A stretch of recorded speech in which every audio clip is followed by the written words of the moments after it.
So, sehr geehrte Damen und Herren, ladies and gentlemen, I welcome you to this installment of our public lecture series on sexual self-determination or gender self-determination, and in particular, a lecture series on some of the backgrounds and some of the implications with respect to the changes to the law that are being contemplated by our new government. I'm particularly happy today that I can welcome Eli Wandenbusche and Nele. They're the two founders of the Post-Trans club or movement or a project, however you like.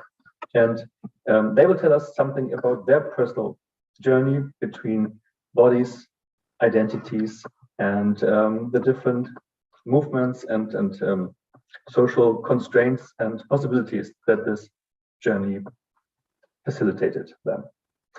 I give the floor to Eli Wandenbusche and Nele. Welcome. Thank you. Hello, everyone. My name is Eli. As mentioned, I'm one of the founders of Post-Trans. I'm also a student, master's student in social research, and I've done some research on the topic of detransition, which I will present a bit later. Nele, I don't know if you want to introduce yourself also before we start. Yeah, thank you. My name is Nele. I am a graphic designer and comic book author, and I am also one of the founders of Post-Trans, and I'm happy to be talking on the topic of detransition today. I'm going to give a little overview of the presentation that's coming. So first, Nele is going to start with an introduction to the topic of detransition. She's going to explain, to give some definitions, then talk about her own journey of detransition as an example, and then go into talking about our project Post-Trans and how we decided to start it and what it is exactly and what did we find out through that process. Then I'm gonna start talking and I'm gonna present a more research-focused part on the topic of detransition. I'm gonna talk about studies that aimed at estimating the prevalence of detransition. I'm gonna give a little critical perspective on that. And then I'm gonna present a research article that I published on the topic and present the main findings. And then we're gonna end with Nele talking about the situation in Germany specifically. Okay, then I'm gonna start. And you can already go on the next slide. I want to first give an overview of what detransition actually means. And in order to explain that, we also need to have a look at what a transition is in the context of transgender identity. And overall, in case, like you don't know yet, like the transgender means that an individual is not identifying with one's biological sex and is often also experiencing gender dysphoria, which means strong discomfort about one's own sex characteristics. And for instance, in the case of a transgender man, that means that a female person does not identify with whatever that person defines as a woman and prefers or decides to continue their life as a man and identifies as a man. And this person might then decide to change their pronouns, may change their name and legal gender marker, This is what we can consider a social transition. So every step that is taken that includes social surroundings. And this, for instance, legal change also includes the current Transsexuellengesetz, which is the German law that decides how to change your gender marker in your name legally. And this often goes along or is continued with a medical transition. And if we stay in the example of a transgender man, that is a that could be a mastectomy, or it could be hormonal replacement therapy. So in the case of transgender man, testosterone treatment. It can also be followed by a hysterectomy, a metoidoplastic or a phalloplastic, which are continuing surgeries in the genital areas. And when you take the example of a transgender woman, these are surgeries on the opposite side, for instance, a breast augmentation.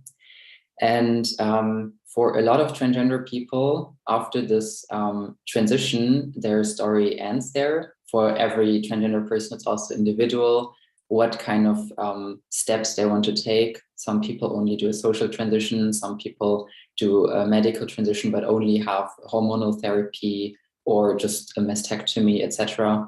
So for some people, they reach their step and they're happy with with their life as the opposite gender or as another gender identity they have chosen. But for some people, they eventually change their wish to transition, either after or during the process, and sometimes also before that process. If it happens before, we usually refer to those people as desisters. And if it happens when there have already been transition steps taken, then we refer to those people as detransitioners. And as you can already see, because the transition process is so individual and the time on what the decision to detransition is taken, the typical detransitioner is hard to define because it looks very different for every individual. Some people might have only done a social transition, so they simply change their pronouns and name back or to another pronoun.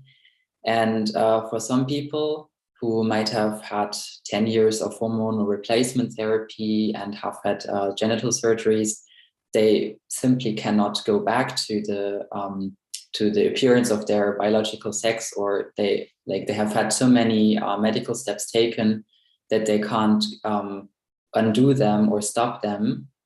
So for some detransitioners, the detransition is simply just a mental process. They simply put their entire decision to transition in the first place into question. Can we go to the next slide? I have a small graph here that is from our booklet on detransition that we shared with PostTrans that explains that process for both sides a bit roughly.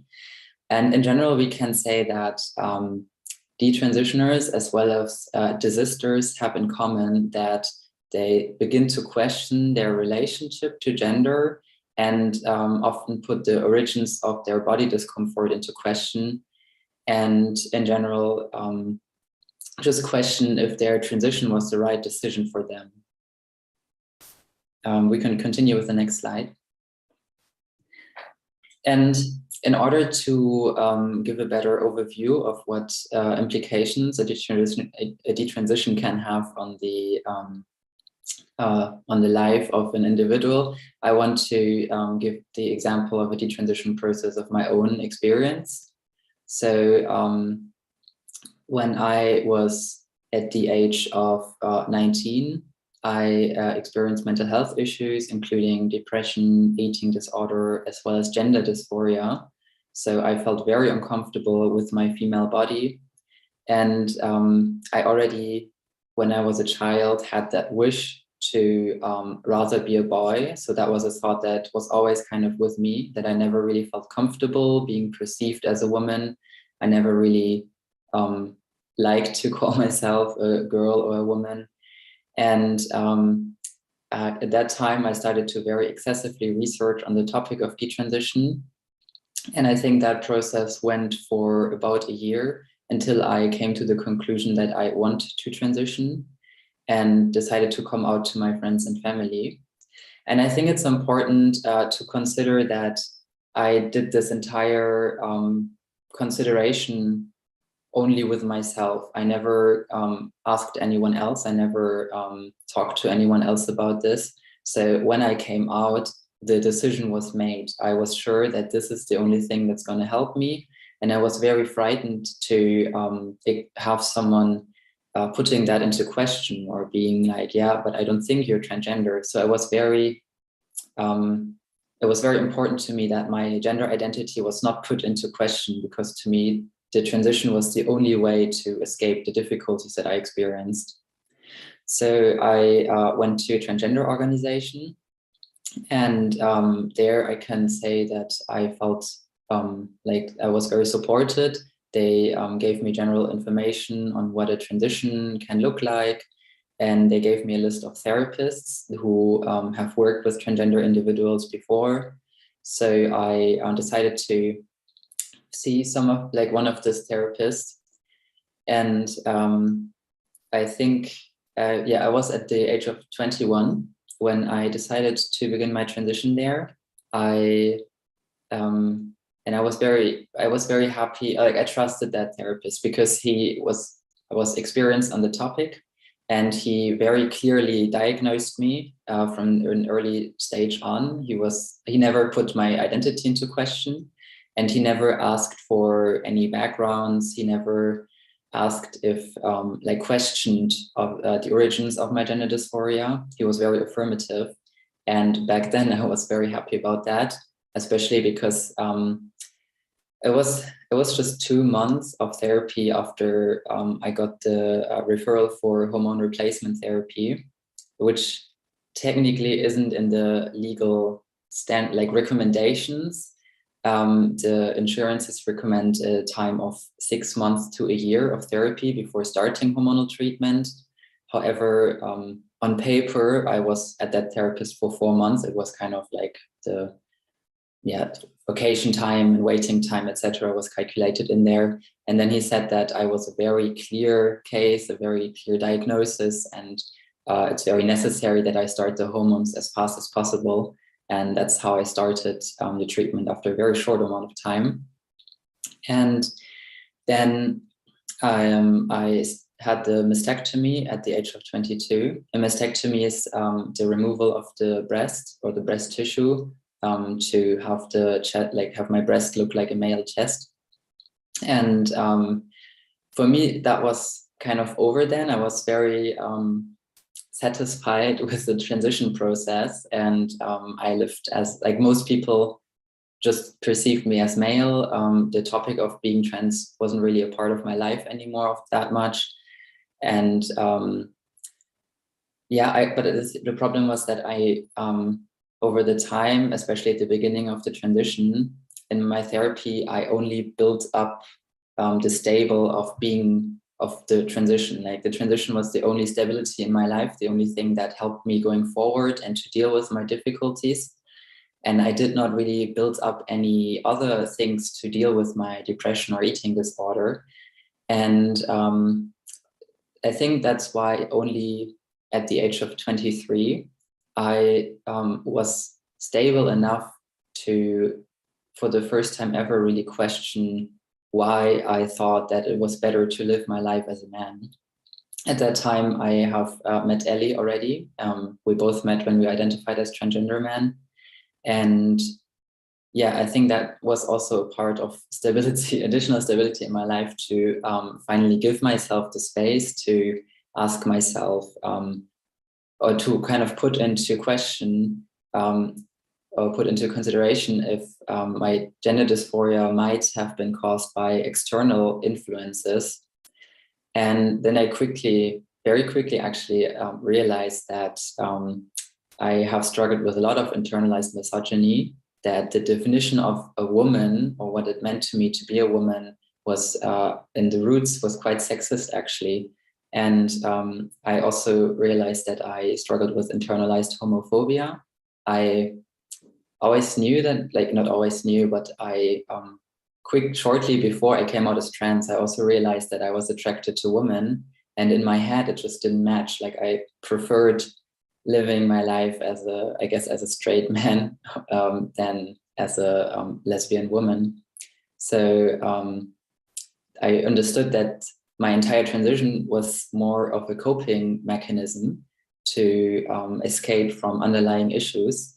And when I realized all of this, I understood that my transition wasn't really a sustainable solution anymore, because I wanted to rather tackle the underlying issues instead of just running away from them by living my life as a man. So you can see that the entire questioning was a really big part of the detransition process. And it was very much a mental process. It wasn't much of, okay, now I stop hormones or have any continuing surgeries or something. That was a really small part. For me, it was actually just that I stopped hormonal treatment. I did not see my doctors anymore. I stopped going to all the doctors that I used to see. And I decided that I want to have a new therapist who can help me to not fall back into the place where I was before I transitioned. And I think at this point it's also really important to realize that I did not contact my former therapist or my surgeon nor my endocrinologist. They all don't know that I detransitioned because I don't have any, like, I never had any motivation to go back to them and tell them. Like, I didn't have any benefit from that. So yeah, technically it's nowhere it's registered that I did that detransition. We can go on the next slide. So as I mentioned before, Ellie and I have already met at that time, and we kind of went through that detransition process together. It was also Ellie who even made me put all these things into question, because she had that questioning for herself. So we both had that huge benefit of knowing that we are not in a single case. We knew that we are not the only ones and we're not alone in this. But when we researched on the topic of detransition, we barely found any resources. And at least back then, at that time, I think that was around 2019. So we realized that, like, we just didn't believe that we were the only ones, and we decided to create resources on ourselves. And we decided to share our own stories, and as well as collecting stories from other detransitioners and sharing them on social media and on the website. And yeah, our main goal was just to offer a space to talk for detransitioners, communicate that we are not single cases, we're not alone, this is happening to others as well, and to generate an overall visibility on the topic, also for other people who might consider a transition and who just want to find out what happens if I ever might want to detransition, just to know what it looks like. And when we started the project, we thought, well, okay, it's going to be difficult to find other detransitioners. It's going to be hard to gather stories, but we were like optimistic to find at least some people. And then we were very surprised by the huge amount of stories that we received. Like, we got a very, we got a lot of feedback. We got a lot of people reacting to post-trans. It really felt like the project kind of blew up overnight. And yeah, a lot of detransitioners shared their stories with us. And yeah, some people just sent us their experiences and didn't even want to have it publicly. They just wanted to have it written down, tell it to someone, and then they were just grateful that they had someone to tell it to. So the project received very positive feedback. And we also got negative feedback on the project. And that was the moment where we understood that the topic itself is very political. we already had that feeling before, but we weren't expecting that there was some rejection from trans activists, because overall our motivation is to inform detransitioners as well as trans people, so they can make they can give full consent to their decision to transition. And I want to highlight that it was not all trans activists or the entire trans community being against us. There was really just a partial rejection from some activists or transgender individuals who felt like the project might be anti-trans, and although it was really not in our intention, and we would never say that a transition would be bad or would in any way not be a solution to some people. And we also got feedback from trans people saying that they're very grateful to have a resource like this and that it also helped them a lot. So we came to the conclusion that we want to make post-trans as neutral as possible and to not give much of political weight into this, at least as much as possible, because the topic is to some extent political. But I think I want to talk a bit more on this side later in the end of the presentation. I want to share a little bit, a few insights on the common observations that we made in the stories that we shared through post-trans. And we saw that there are a lot of people struggling with mental health issues, such as depression and eating disorders. A lot of people mention that they also got a diagnosis of autism. And a lot of people also talk about experiencing sexual violence and suffering from post-traumatic stress disorder. A lot of people also mentioned that they identify as lesbians and that internalized homophobia was a big problem for them. And at this point, I need to mention that we focus on sharing the stories of only female detransitioners with post-trans. The reason for that is that we are both female ourselves, so we can only speak for our own experiences, and we decided to not speak for an experience that we don't know about, because we know that, we observed that male detransitioners often struggle with very different difficulties than female detransitioners. So we decided to create a space just for female individuals. And in that way, it's only lesbians who say that they experience internalized homophobia.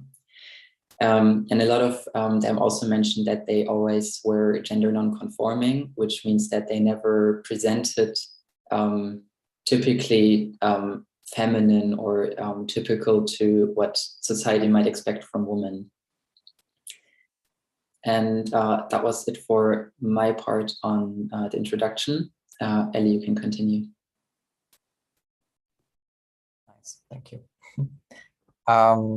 Yeah, so now I'm gonna talk a little bit about research on detransition and what has been done, what still needs to be done, what do we know, what don't we know. Yes, so there's in general a lack of research on the topic of detransition. It's a very under-researched area. There's very limited knowledge on the specificities and on the characteristics of the detrans population. But I observe that there's a growing interest in the topic at the moment, and I expect to see more and more research being done on the topic within the next few years. One big area of research when it comes to detransition is about trying to estimate the prevalence of detransition. So this is something that is useful in order to know to what extent do the gender affirming treatment work or not, and what is the share of the population undergoing gender affirming treatments that are dissatisfied with them. So this has been a topic of interest, and there are various studies trying to assess the prevalence of detransition with various study designs. And in general, the estimates are ranging from 0.2 to 1% when defining detransition as a reversal of one's transition, or at least the termination of one's transition. But when detransition is defined as already transition regret, then the estimates are a bit higher. But that's part of the issue. Sometimes in some studies, there's no consensus on how to define detransition exactly, so that varies, and it's a little bit hard to compare studies because of that. I'd like to raise the point that it's important to be cautious when generalizing the numbers that have like these estimates of detransition rates. And I'm going to explain why. It's something that I find very interesting and very important to look at, because it illustrates quite well how complex the phenomenon of detransition is, and how hard it is to capture everything and everyone in one study, and how some individuals and some experiences are and have been overlooked in research. So I'm going to show two different examples of that, just to illustrate a little bit my points. There's this first study that is quite frequently cited when referring to detransition rates. It's called Detransition Rates in a National UK Gender Identity Clinic. So as the title says, it's in the UK, and it's a study based on the patients of a gender identity clinic. As methods, they used electronic scanning of patient assessment reports during the span of 1 year, from 2016 to 2017. And they gathered a sample of 3,398 patients. So that's quite a large sample. And out of this large sample, they only found 16 respondents who expressed transition-related regret or detransition. Most of them detransitioned or considered detransitioning, but only temporarily, and only 3 of them made a long-term detransition. So the estimates were very low as a result of this study. Yeah, about the few detransitioners that were part of the study, or like the few individuals who had an experience with detransition, most of them were biological males. And the main reasons were social factors, so social pressure, physical complications, change of gender identity, or identifying as one's gender assigned at birth. The authors of the study concluded that the study findings are consistent with previous research showing low rates of detransition. So based on the study and based on the low estimates that they found, they concluded that detransition rates are low. And this has for an implication that the guidelines of treatment offered to transgender people are successful, because there is a very low rate of detransition and they do not need to be put into question. So this has quite important implications. Now there's some points that I'd like to raise regarding the methodology of this research, and what it tells us and what it doesn't tell us. So first of all, this method of scanning patient assessment reports has the limitation that it relies on specific vocabulary that was formulated by the clinicians. So they explain in the study that they searched for words related to detransition and regret, but these words had to be formulated and written by the clinicians themselves in the patient assessment reports, which is something that we could imagine is not done in all cases by the clinicians, and they might use different words, for example. Then a second concern is that some patients might not be open about feeling regret or having the desire to detransition. They might be scared of stigma. They might be just not feel safe to open up to the medical professional. And these patients are overlooked. So they're not part of the results of the study. And a third point is that all individuals who are lost to follow up, so who dropped out of the clinic and who stopped going to appointments, and also those who did not transition within the frame of the gender clinic in the first place, are also not part of the study. So this study is interesting, and it gives us some insights on a certain type of detransition. But when thinking a little bit further about it, we can see that it doesn't capture the whole picture, and that quite a few detransition experiences fall outside of this scope and are not represented by this study. I want to present a second example, a different study that's also cited when referring to detransition rates. It's the US Transgender Survey from 2015. So it's a very large survey conducted online on US respondents.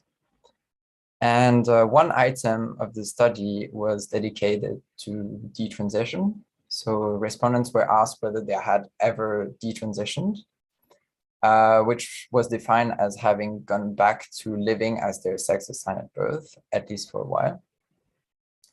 8% of the respondents reported having detransitioned at some point, but most of them only did so temporarily. So the final estimates were very low of detransitioners who did detransition in the long term. And the reasons for why respondent detransition, here we can see on the table, the most common reason was pressure from a parent. Then transitioning was too hard. Then they faced too much harassment or discrimination as a transgender person. And we can see that the items are very much focused on social rejection or social pressure, which is an interesting choice of the researchers to focus on this. It seems like there was an assumption that this is a prevalent reason as to why someone would detransition, so experiencing social pressure, which is the case in the study. We can see that, yeah, for example, pressure for a parent, 36% of the respondents answered that. But we can also see that 35% of the respondents selected a reason not listed above. So 35% of the respondents felt that the offered responses were not fitting to their experiences. And that shows that there's still a lot to learn about the reasons behind detransition, and that this table tells us some of that, but also there's still at least 35% that were not represented fully by these answers. So, and I also want to raise a few concerns about this specifically. So the study in the way, so it's the very large study, like survey that's addressed to transgender people in the US. So it was addressed to transgender people and not to detransitioners. So it's tricky to use a survey like this to assess the detransition rates, because detransitioners were not especially likely to take this survey or feel like this was targeting them as well. So the question just that I wrote here, and then I'm wondering, is this representative of detransition experiences, or just of those who still identify as trans or feel that they still belong under the trans umbrella? Yeah, and then I mentioned the second point already about the offered responses. So yes, these were two examples that show a little bit how complicated it is to go about trying to assess detransition rates and to capture all experiences. And it's very interesting to think of these studies and reflect on them and think, okay,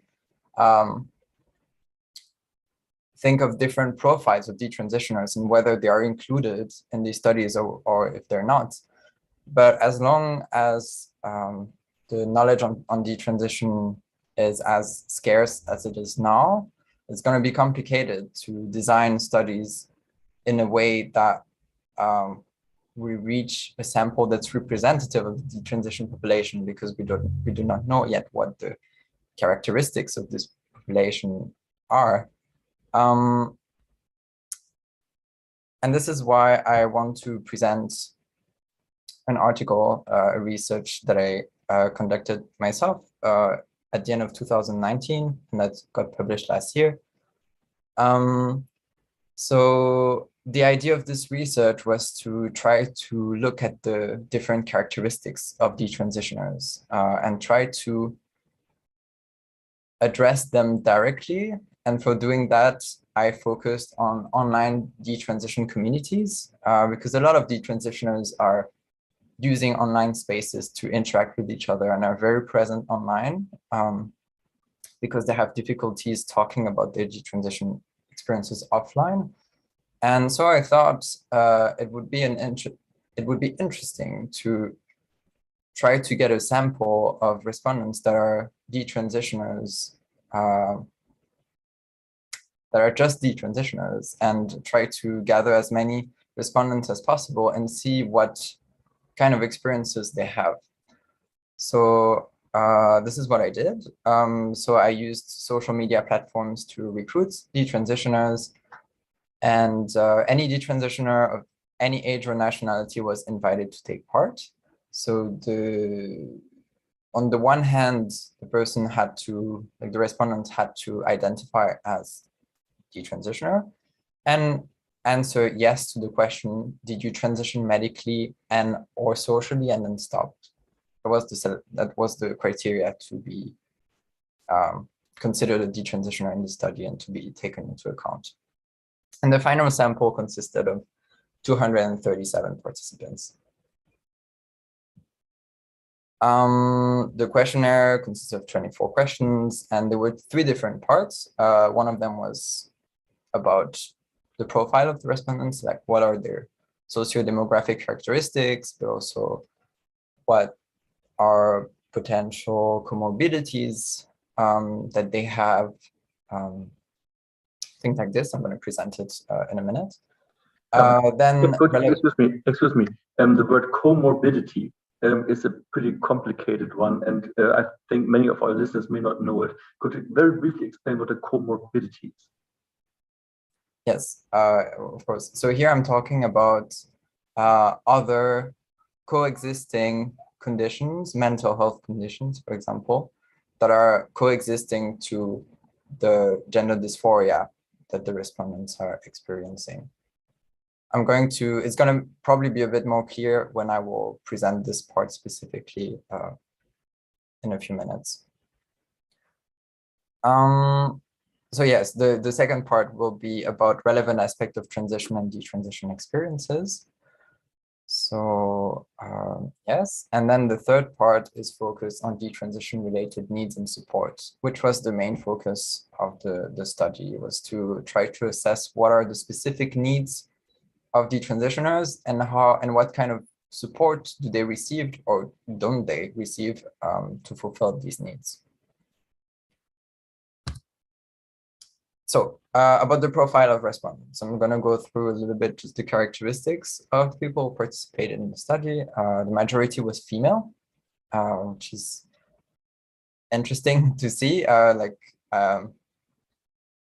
was no particular recruitment effort to get more female respondents, but that's what happened, a huge majority. So 92% of female respondents for 8% of male respondents. The average age was 25 years old. The youngest was 14, the oldest was 64.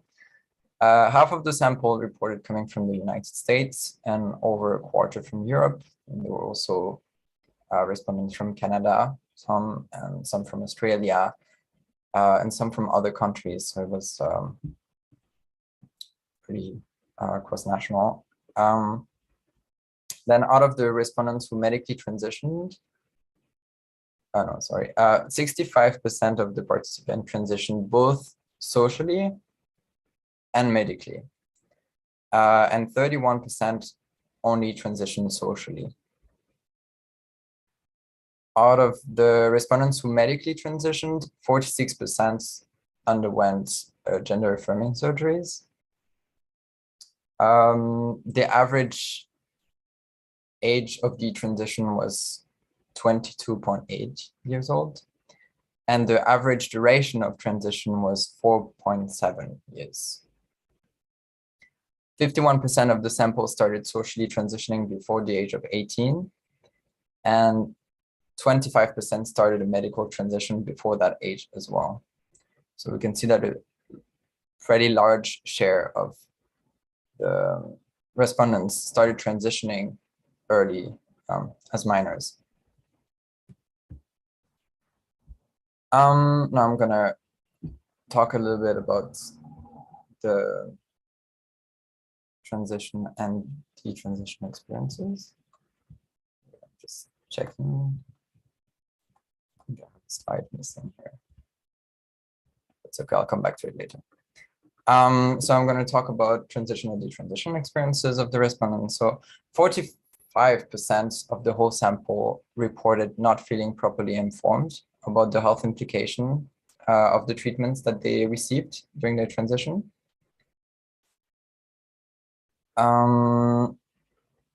And when it comes to the main reasons for detransitioning, I put here a graph. And I think it's really interesting to see, especially in comparison with the study that I mentioned earlier, because you can see that here the results that are the most prevalent are not necessarily related to social pressure or social discrimination, as in the transgender survey from 2015 that we saw before. But here, the first reason is realize that my gender dysphoria was related to other issues, then health concerns, then transition did not help with my dysphoria, and I found alternatives to deal with my dysphoria. I was unhappy with the social changes. Yeah, so there's a whole series of reasons here that look very different from what we saw here. So it's quite interesting to notice, and it seems to indicate that the respondents of this study were very different from the respondents of the study specifically on detransition that I recruited.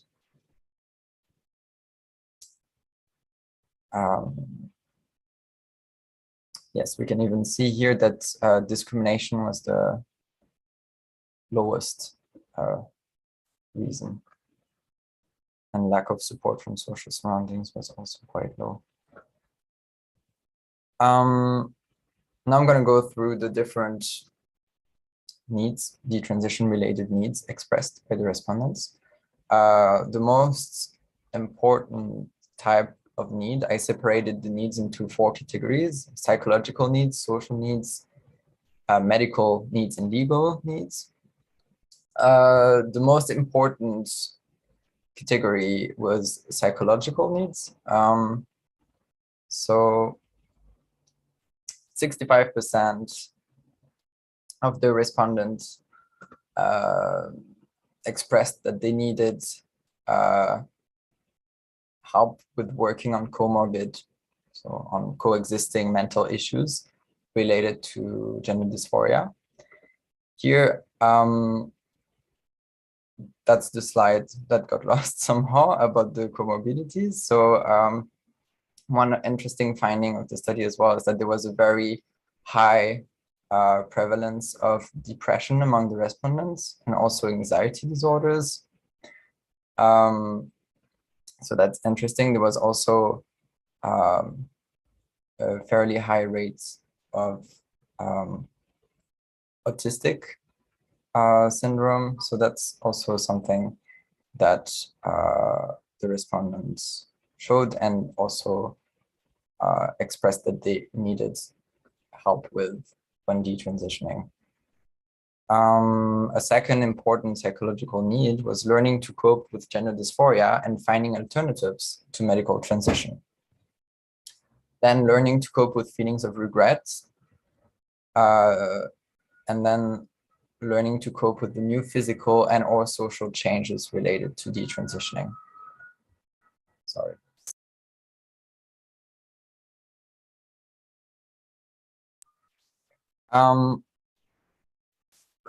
Yes, and then the last one, learning to cope with internalized homophobia. So that's quite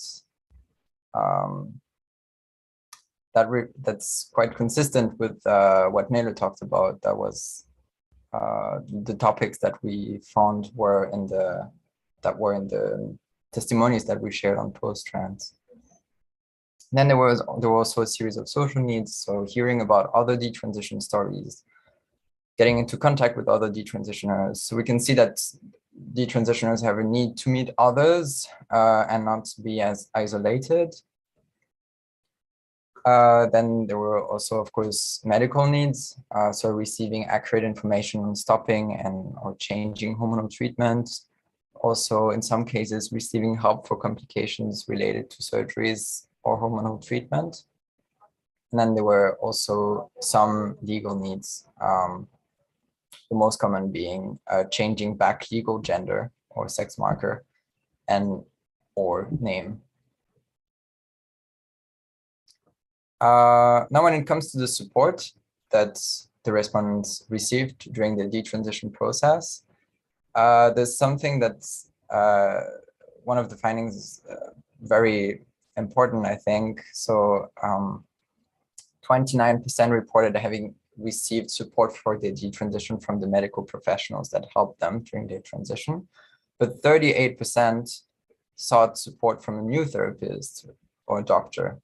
So that's also quite interesting with regard to the study in the UK that we saw earlier, that it seems that fairly big number of detransitioners do not go back to the same doctor and might be lost to follow up in that way. And it's a little bit, makes it difficult to track the numbers of detransitioners.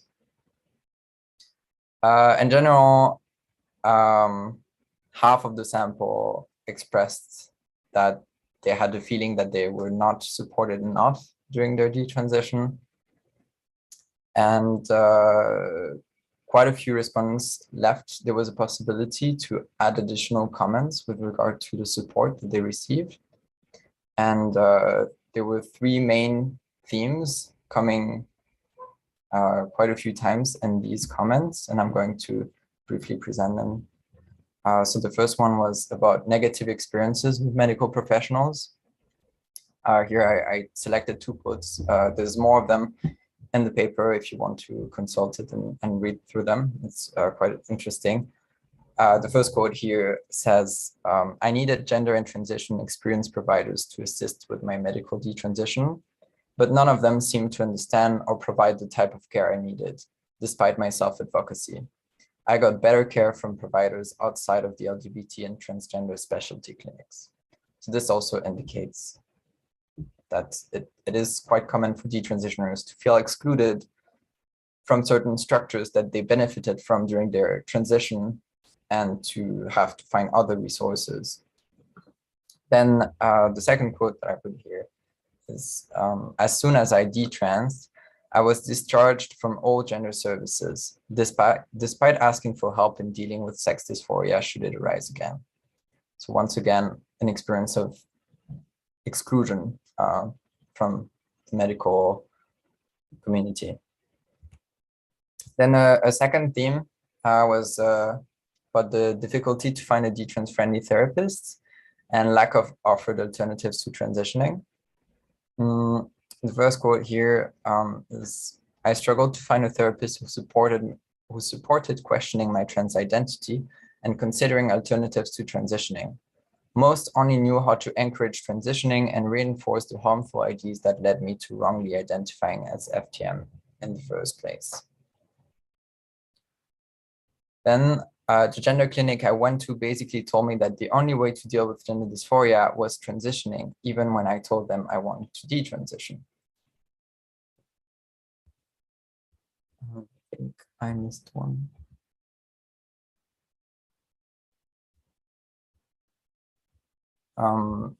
Yeah, a third theme that's not there is about being excluded from LGBT plus spaces. That's also something that was experienced by a lot of detransitioners, and that they, a lot of them expressed that in these comments, and expressed the fact that when they came out as detransitioners, they were often rejected by their transgender peers, and they were deemed transphobic, and that made it really hard for them to find a community. Now, just a few concluding comments. So as we saw, detransitioners have important psychological needs in relation to gender dysphoria, comorbid conditions, feelings of regret, social and physical changes, and internalized homophobic or sexist prejudices. Many detransitioners express a lack of offered alternatives to medical transition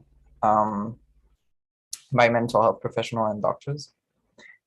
And in general, the support that's given to detransitioners appears to be very poor.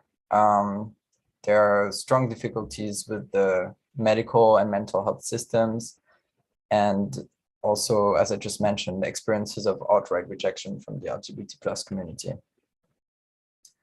So I'd like to highlight the importance to take these stigmatization and exclusion mechanisms into account when attempting to do research on detransition, but also when attempting to provide support for them. We need to fully understand what they go through and what are the difficulties that they face. So that's it for my part. I'm gonna give the word back to Nela. Thank you. So now I'm gonna roughly talk about the situation in Germany. I think we're a bit short on time, but it's not gonna be too long. So in general, as I mentioned before, the topic of detransition is very politicized, and that is for some reason because some conservative and radical feminist groups use detransition as an argument for their own political beliefs. They sometimes simply criticize the transition in general, or they even go as far as invalidating transgender identities or making fun of transgender people. So transgender activists are very sensitive to the topic of detransition because of these accusations. And they, in general, transgender people sometimes feel threatened by mentioning that topic. And therefore, they sometimes don't want more visibility to the topic of detransition because they're scared it's going to be used against their own identity. And that kind of goes along with the feeling that I mentioned before of when I came out as trans. I was very insecure in a way that I was scared someone might attack my identity, tell me I wasn't trans, because for me that was the only stability that I experienced in my situation at that moment. And but sometimes this fear leads to trans activists spreading misinformation on the topic in order to not like to reduce the visibility. So detransitioners are very often being told that they're simply a minority, that they're just the magical 1% that Ellie mentioned before. So it's very often just like, you're just 1%, so we don't really need to talk about the issue. And sometimes it even goes as far that detransitioners are not believed when they speak out. I can give a rather funny example of that. Once when Ellie started to talk about the topic of detransition in Germany, there were rumors on social media claiming that we're just inventions from radical feminists, that we actually don't exist in reality, and that we're just made up concepts. So it really goes as far as not at all believing that we really exist. And all this political difficulties, and I think that we can really understand both sides, because to some extent we changed our political view on the topic overall, but we also still have that experience of being transgender and knowing how it is to be discriminated as a transgender person. So we really understand both sides. It still puts detransitioners in a really difficult position, and it adds a lot of pressure on them, especially considering that they already need to figure out that entire detransition process and are faced all these difficulties that Ellie outlined in her study. And yeah, on top of that, they are often forced to choose a side, to either be this or that team, or to they only receive support as long as they still highlight that they support transgender rights, or like they're often accused of explaining, like they often have to explain themselves. So it's really an additional very difficult pressure on detransitioners. And it makes it difficult for them to simply speak for themselves and not having their voices either silenced or being misused for political ideologies. We can go to the next slide. And that politicization leads to a lack on neutral information for detransitioners, or in general for anyone interested in that topic. As I mentioned, we find a lot of information that does not really represent the reality of detransitioners. And I think it also explains why so many people hold onto studies that could be put into question, as Ellie outlined earlier, because it's really an important thing, or it's like a big argument often used that it's just 1%. And because of this lack of information, it's really hard to find information on medical and legal steps to detransition. A lot of people contact, for instance, post-trans and say, I am in this position right now, and I have zero idea on what to do now. I really don't know what are the next steps, what can happen when you stop testosterone, what do you do when you don't have any own reproductive organs anymore that produce sex hormones? How does it work to change my legal name and gender marker back? And that is a really difficult situation. It's also difficult for them to find psychological support. And that is also because the overall trust in the entire medical field and in health professionals is really broken. They trusted the medical field and went through that process of the transition, and then ended up in a position that made them feel even worse. So a lot of people are very careful to trust medical professionals again, because they are scared to once again be led into the wrong direction. And I think that's really important to consider when we want to create new resources for detransitioners, that we really need to build up that trust again. In general, it's also very difficult to change the legal, to undo the legal steps that have been taken, besides the physical and psychological needs, because in Germany, the Transsexuellengesetz that is currently at stage when it comes to changing your name and gender marker, it's simply not designed for detransitioners. It's not designed for anyone wanting to change back. in general, if you want to undo these changes that you did, the legal changes that you did, you need to go through the entire process again. So you need to go to court, need to psychiatrist, I don't know how to say Gutachten, so like evaluations of whether you're really the new gender that you identify with. And I even heard of detransitioners going through that process and then experiencing rejection because they've been told that they don't identify with their original sex for long enough because it legally says that you need to identify for this for at least 3 years. And which is really ironic in that situation because it's like you lived as your biological sex for most of your life, then you transitioned into another gender, then you want to go back, and then it's said, oh, well, it wasn't long enough that you want to go back. We cannot allow you the step. So a lot of detransitioners are very like, I want to say that there's a current change, or the current government wants to change the Transsexuellengesetz and wants to change it into a so-called Selbstbestimmungsgesetz, which would allow anyone without any psychological evaluation to change their name and gender marker. So in general, detransitioners would benefit from that concept. However, a lot of them have difficult feelings regarding that new law, the way it is designed at the moment, because for them it makes they started they changed their political perspectives on gender identity and what it is to define a woman or a man, and they often change the way they define what it means to them to be a woman or a man.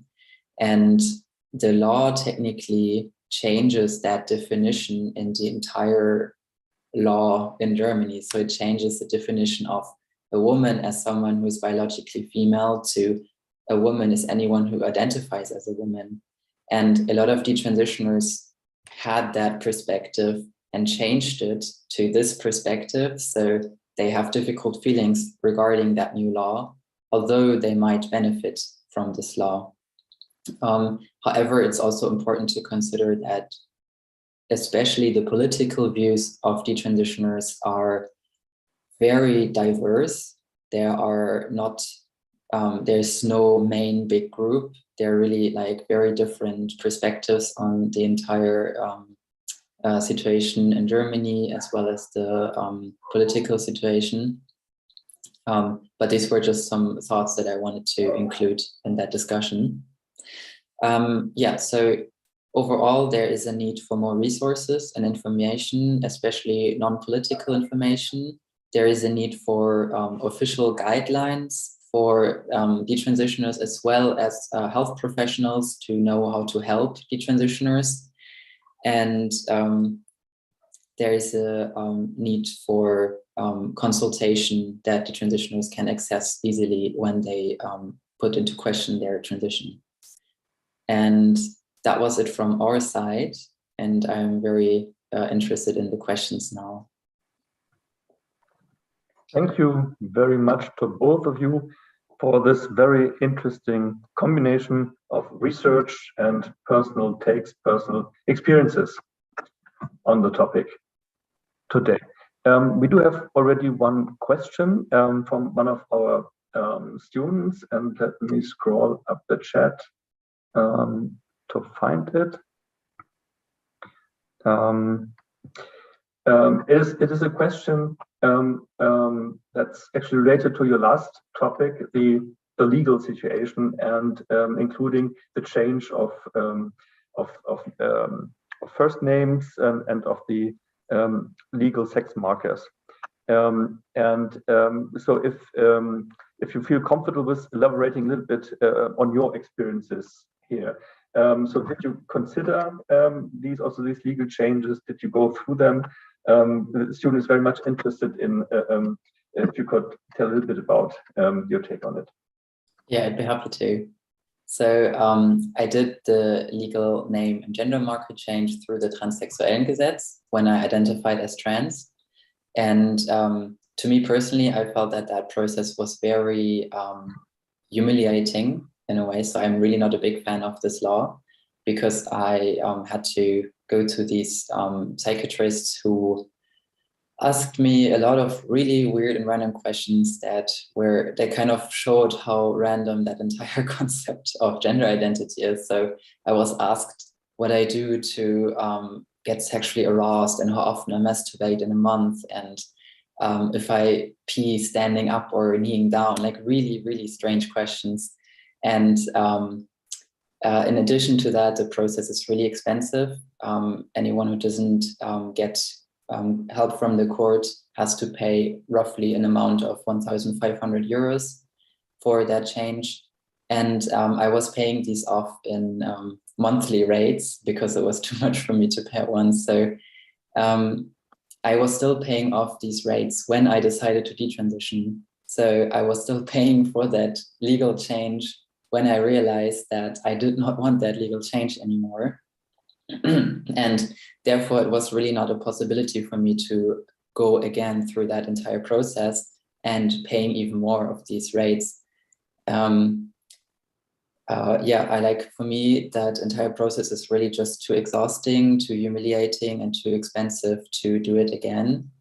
And there are some gray zone ways to change your name and gender marker in Germany through the I forgot what paragraph it was, but the law that allowed intersex people to change their name and gender marker, because for them they need a medical assessment, and then they can simply change it without any legal court process. However, this law is really designed for intersex people, and I think that's good the way it is. Some trans people kind of use that law because it didn't really define what it actually means to be intersex, so they could somehow use that gray zone. But now a lot of I don't know how to say Standesamt in English, but a lot of those places where you can change can do that change, they don't do that anymore for anyone who isn't really intersex. So in general, it's really hard for people to go through that legal name change or gender marker change. So I'm like, legally, I'm still male. And I'm partly hoping for the Selbstbestimmungsgesetz. But I'm also, I personally, I'm skeptical of the way it is designed at the moment. So if I may ask a question here. So, but don't we have this very strong ambivalence, in fact? So you reported from your own journey into transitioning, and in retrospect, your feeling is, okay, maybe I did not get that type of, let's say, psychological evaluation of your entire personality, of your entire circumstances in life, that may have given you the best basis for your decisions.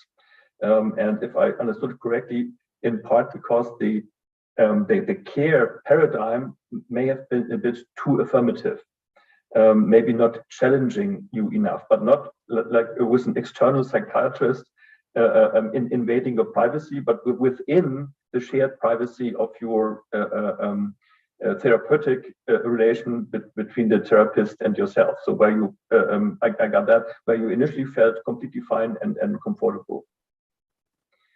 So there seems to be this tension, or I understand why the law or the lawmakers say, or used to say, okay, but we have to place in some checks, right? We want to find out if it's really this change of identity is, if this is really what is going on, and in part, at least, maybe even for a true consideration for the person that is contemplating life-changing decisions here. So how to, and any ideas how to make it better? I think there's no way to really find the perfect solution that makes everyone happy. In general, I think something that I very much advocate for is that in the therapy that you need to do in order to transition, you need to analyze the reasons behind your gender dysphoria. And that is already a stance that a lot of people disagree with, because a lot of people say that you're simply born transgender, you're simply born with gender dysphoria. And that is this is something we cannot in any way find out through studies or something. There is no blood check to see if someone's really trans or not. So this is something we can only believe. And I do not believe that anyone is born trans. I think that it's social surroundings that make you develop gender dysphoria. And that means that gender identity isn't any less real or existent, but it also means that it's not really possible to find out, is someone really trans or not? Because everyone who identifies as trans is really trans. The question is just, are you aware of the reasons behind your gender identity and the reasons behind your gender dysphoria? And are these reasons reason enough for you to pursue a medical transition and that has like big health implications? Mm-hmm. So I think that is rather the question that should be asked and answered, instead of, is this a true trans person, and have you played with cars or with Barbies as a child? And these are the questions that are kind of being asked at these psychological assessments. So yeah, this is kind of a thing that I would like to change in that. I see. One of the alleged phenomena that are supposed to occur is this rapid onset gender dysphoria. So the idea that, like a social contagion, suddenly groups of mostly girls start to feel uneasy in some way with their body and the relation between them and their environment. And so allegedly the story goes, then they turn up information on trans identities and feel, oh, maybe that's the reason for why I feel strange. And allegedly, within close-knit groups of friends, this kind of spreads, and then suddenly you have outbreaks of people suddenly, young women particularly, suddenly claiming to be trans. I have no idea if it's true. I'm just referring to some of the narrative as it goes.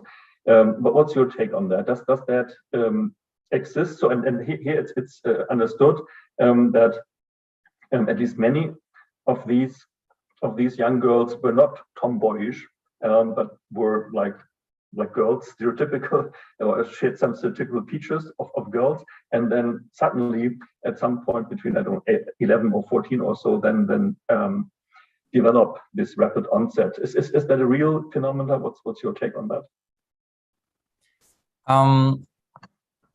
I think that's an interesting take on the situation, because there's quite some evidence showing that there's more and more young people accessing gender affirming treatment and identifying as trans. There's evidence, for example, from the UK or the US or like different countries that shows that there's an increase in referrals in gender clinics, for example, and especially for young female teenagers. And the cohort has really changed over the last few years. It got younger, it's younger people, it's more female, although it used to be more biological males. And it's more and more, it's less and less binary, and it's so it's more and more people who identify, like young girls who identify as non-binary, for example. And it's also, they also often come having already to the clinics, having already pursued a social transition, and they just come because they want a medical treatment. So it's a completely new situation, and people are trying to make sense of this change in cohort. And that's one explanation that is, I think, quite interesting. Some other another explanation that I hear about this increase in referrals in gender clinics and this increase of people who identify as trans is that there's more and more visibility given to the topic of transition and transgender, and it's more and more representation in the media. And this allows trans people, to come out and to figure out who they are. Now, what this explanation fails to explain is why this change in sex ratio. Why is it young girls now? Why this change of cohort? And I think so. Lisa Littman, who came up with this idea of rapid onset gender dysphoria, she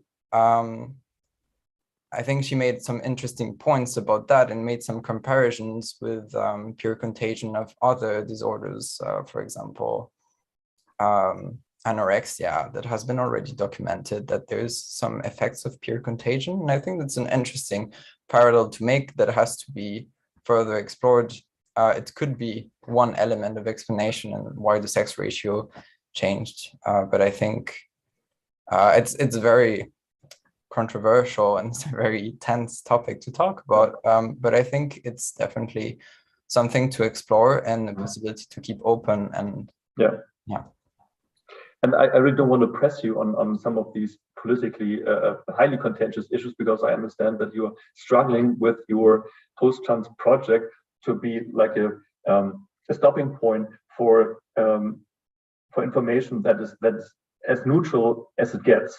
So obviously, I mean, everyone has a certain stance, and that's acceptable. But you actively try, if I understand you correctly, you actively try not to be instrumentalized by one group or the other. And obviously, if one finds out, then one is the shooting star of some ultra-conservative website that is advocating a completely different style of life and completely different values that I guess very few here share. I think that's probably quite uncomfortable situation as well. Yes, it's something that's not always easy to navigate. And with post-trans, we really want to center personal experiences and really want to promote detransitioners speaking for themselves and having the space to do so without being stigmatized. That's the central goal. So that's why we're trying to not get involved much on one side or the other, to make it as open as possible for every detransitioner, because there's many different detransition experiences leading to many different perspectives on gender affirming care and all of these issues. So we try to keep an understanding of that and always reframe one's political perception within its context. And But I would think that one of the conclusions that came out of the personal stories that you shared, out of the stories that were shared with by your project side, and also from the research, if I got that correctly, is that a very strong gender affirmative care paradigm within the institutions may have to be reconsidered. At least, I guess the guidelines, if you simply read them, I guess some of the writings read quite okay. But if in the combination of the culture in the institutions, that there's a more affirmative outcome. This I mean, obviously this would be like a political thing to ask for, to be careful, at least to be careful and really keep the basic medical standards and ethics up, and not completely subscribe to, let's say, extreme variants of an affirmative care paradigm, or they got that wrong. No, completely, and that's something that's detrimental to a lot of detransitioners. As for example, in the quotes that I mentioned in my part of the presentation, you could see that some detransitioners are fully, because of these paradigms being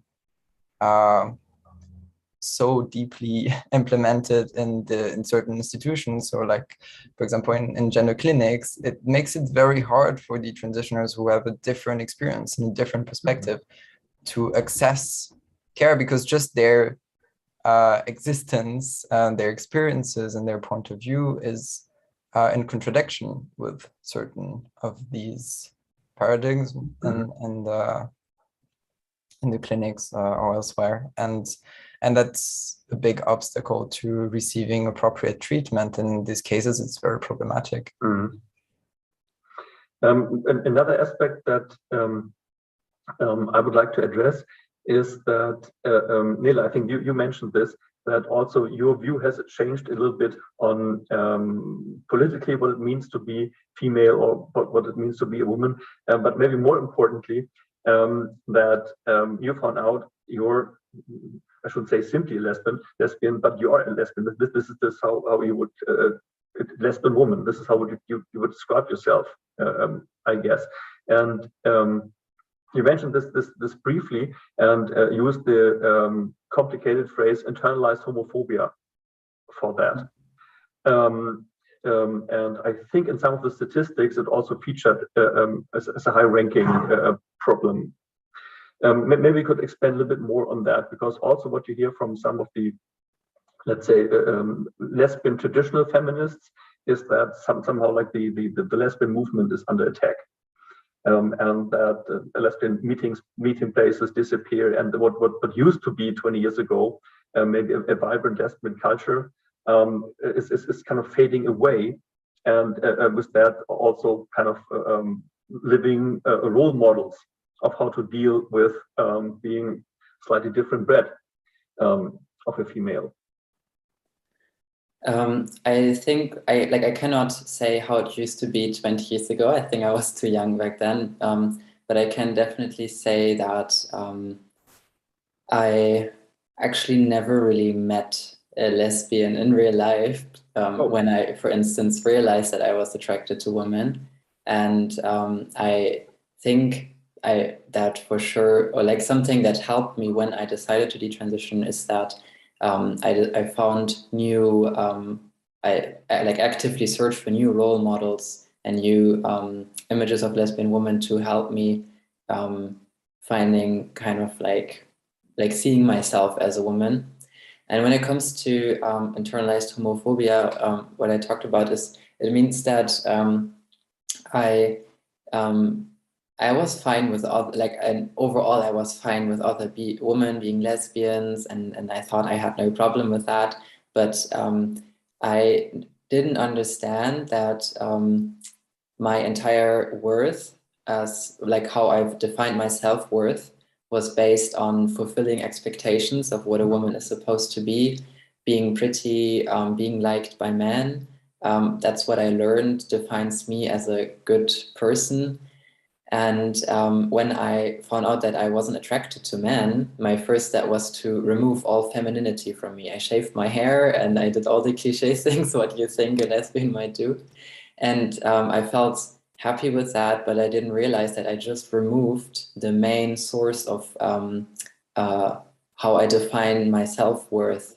And I suddenly felt worthless. I suddenly felt lost. I didn't know who I was anymore because I had no category really to put myself into. And it was a very difficult process to rechange the source of self-worth and find it in support of other women and other communities and these things. So, and I didn't know that at the time. So I think that it makes sense that then I seeked to find another worth by being a man and not having to seek my worth from other external sources. The thing that may look a little bit puzzling is that something like this still happens, and I mean, obviously not only to you. There's more reports of that sort that I've seen. When we would, let's say, from the mainstream society, we see how school is changing for our children, and that there's a real try to dissolve gender stereotypes, at least in the educational sector, maybe not always completely professionally well done and not always completely successfully. But my assessment would be we've already went quite some way dissolving these stereotypes, right? Not telling girls what you have to be is pretty, or soccer is just for the boys, right? It's still there, or it comes via the media, and so I'm a bit puzzled, right? So I mean, shouldn't this internalized misogyny, shouldn't this have gone? I mean, obviously this is simplistic, but I'm just asking a simplistic question of someone who has that. Okay, compared to how it used to be. Now, when I was a kid, obviously it has changed dramatically, the role expectations. I think that there are some ways in which there were improvements, but there are also some ways in which what is imposed onto women is even stronger with social media and with hypersexualization of women that you just see everywhere represented on TV or like on TikTok or everything. And I think that young people are exposed to it from a very young age now, and I think that's definitely not making things easier, on the opposite. I think that's one aspect. And I also wanted to say something about the importance of lesbian role models and lesbian spaces. I have a similar experience with that. So I grew up in Brussels, and I started identifying as a lesbian from the age of 14. And then when I was 15, I started coming out. And I remember searching for lesbian spaces or other lesbians around me, and I couldn't find anything really. I could find LGBTQ youth organizations, and I went there, but it was mostly for gay boys, and it was mostly like I couldn't really find other lesbians there. And then I ended up finding a trans organization, and then it's what felt like the closest to my experience, and they introduced me to the idea of transitioning, and that's how I kind of got onto that path. But I really think that if in the first place I had more role models, more spaces to explore my lesbian identity and to meet other lesbians and to see that it was possible to grow older as a lesbian and to not necessarily be a feminine woman when growing up, because I couldn't really picture that at the time, that would have made huge changes in my own experiences, and I'm pretty sure that I'm not the only one. So I think that there's this tendency to think that homophobia and lesbophobia is a thing of the past, and that now we need to focus on transphobia. But I think it's very complex, and they're coexisting, and there is quite some homophobia in trans spaces, and there is transphobia in lesbian and gay spaces, and just gets mixed up, and we need to take that into consideration and try to understand how it intricates and look at it in a bit more, and its complexity, rather than just assuming that now gay and lesbians have it good. Yeah, when I was studying in the US in the mid-90s, one of the gay and lesbian bars in the next bigger town was one of the most interesting places to go. So sometimes we went dancing there with a group of completely diverse people from all walks of student life. And that's where I did see for my first time working class lesbians dancing all night long, and so that would have, those days it would have not been very difficult to see, right? You just go, and I mean, this was a very small city of Bangor in Maine, and there was not so many exciting clubs around anyway. But if you go to this one gay and lesbian place, I mean, it was role models of all walks of life that you could identify there, and easily. So even for me as being like a mainstream person, but it was just a cool place to go, and I found that those days to be a very let's say nice nightlife climate here. All right, so we are drawing to a close. We don't have many student questions this time, but if there's another student question, or maybe I've overlooked one in the chat, I don't want to close without giving the students one more opportunity if they have a question that I didn't see, or if they want to take the opportunity to direct a question to Nele or Eli. I'll wait a few seconds. And as always, you can also either ask the question directly or place it in the chat.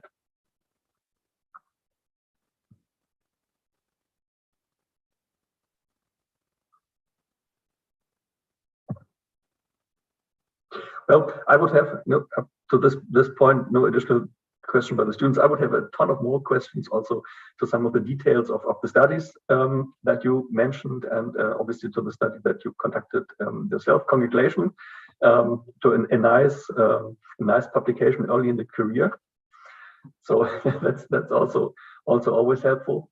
Thank you very much, both of you, again for sharing your insights, for everyone here. Und also herzlichen Dank an alle unsere Zuschauer auf dem YouTube-Kanal, die entweder heute gleich dabei sind oder sich unseren Beitrag später anschauen. Thank you very much again and have a good time. Bye bye. Thank you very much.